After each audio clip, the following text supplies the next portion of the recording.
The streets of Brooklyn were damp and cold as Martha Crowell and her young son, Jacob, wandered aimlessly. It had been 3 years since Martha's husband, Ben, passed away in a tragic car accident, leaving them homeless and struggling to survive. Despite her honorable service in the U.S.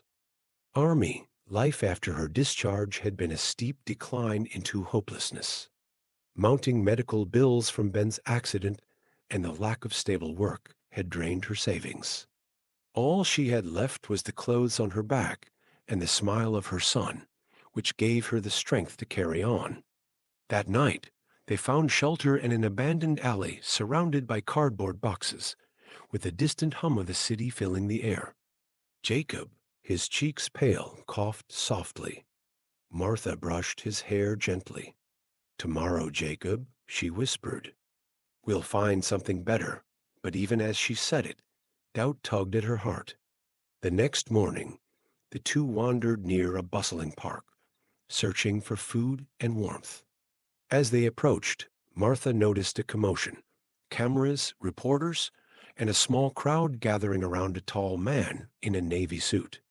Martha's heart skipped a beat when she realized who it was. Donald Trump, the President of the United States, stood at the center, shaking hands and smiling. She hadn't followed politics much, but his commanding presence was undeniable. "Who is that, Mom?"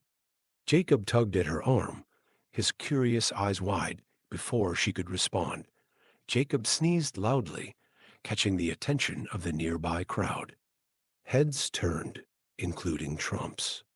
Martha's cheeks flushed with embarrassment as the president's gaze locked onto hers. To her surprise, he began walking toward them. "What's your name?" Trump asked, crouching to Jacob's level. "Jacob," the boy answered shyly. Trump's eyes shifted to Martha. "And you?" "Martha Crowell," she said, her voice steady despite her nerves. "Are you all right?" He asked, his tone softened. "You look like you've been through a lot." Martha hesitated before deciding to be honest. "We've been homeless for a while. I'm a veteran, but things haven't been easy." Trump's expression remained unreadable as he stood and called over one of his aides. "Get their information," he instructed firmly. "Make sure they're taken care of." Martha blinked in disbelief. "Did I hear that right?" "What do you mean?" Trump looked at her directly. "I mean, I'll help you. Today." Later that day, Martha and Jacob found themselves in a warm office, far from the biting cold of the streets. Trump's team had arranged a meeting with a social worker, clean clothes, and a hot meal. Jacob's laughter echoed as he played with a new toy car, a gift from Trump. Himself. The social worker, Miss Simmons, explained the plan: temporary housing, access to a program helping veterans find jobs, and a path to stability. Martha, overwhelmed by gratitude, asked, "Why would he do this for us?" Miss Simmons smiled. "Sometimes people just want to help. And today, it was your turn."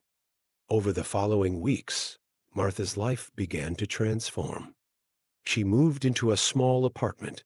Jacob enrolled in a local school, and with the support of the Veterans Program, she landed a job as an administrative assistant at a nonprofit organization. For the first time in years, stability and hope returned to her life. Months later, Martha stood on stage at a veterans charity event, a microphone in her hand. In the audience sat President Trump, along with dozens of supporters. "A few months ago," she began, "I was at my lowest point. My son and I were living on the streets with no hope in sight. Then I met President Trump. He didn't see a homeless woman and her child. He saw people who deserved a second chance." The room erupted in applause. After the event, Trump approached her.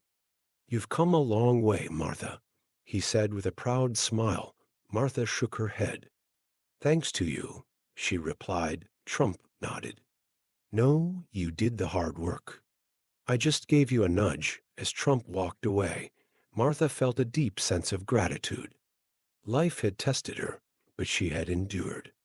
And with one act of kindness, her story had changed forever. Jacob hugged her tightly. "Mom, I'm so proud of you." Martha smiled with all her heart. "And I'm proud of us. Thank you for watching this inspiring story. If you enjoyed it, don't forget to like the video, share it with your friends, and subscribe to our channel. Hit the notification bell for more uplifting stories. Have a wonderful day